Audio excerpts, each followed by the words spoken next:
Needs to be treated just like a doctor treats a human being. We treat trees the same way.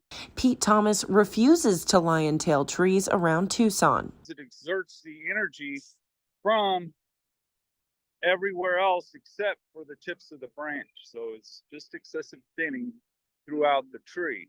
And that he says can be downright dangerous because of the damage it causes. He says most professional landscapers across the region won't do the practice, and if they do, you should think twice. And you can hire anybody with a chainsaw and that just wants to cut your trees for a buck, but each tree is a living, breathing thing. The method strips all of the inner foliage, branches, and limbs, leaving all of the weight on the top end of the tree. This makes strong winds even more destructive. You can see all the interior cuts were made. Guys that just take out the interior and leave the laterals to fend for themselves, creating a wind sail.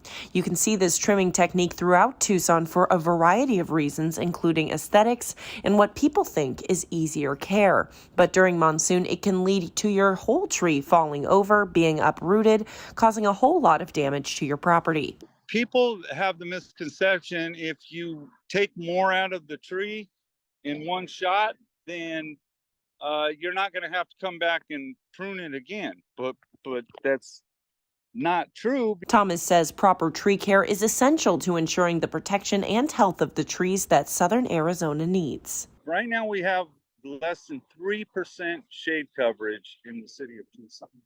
And that's pretty low. So the trees we have are an absolute one of our greatest resources. We need them to live. We need the shade. God knows it's been hot as Hades out there lately, and we just want to care for the trees that we have and care for them properly. If they're not cared for properly, we're going to end up taking them out and then have to start all over for the next generation of trees. Reporting in Tucson, Catherine Patterson, 13 News.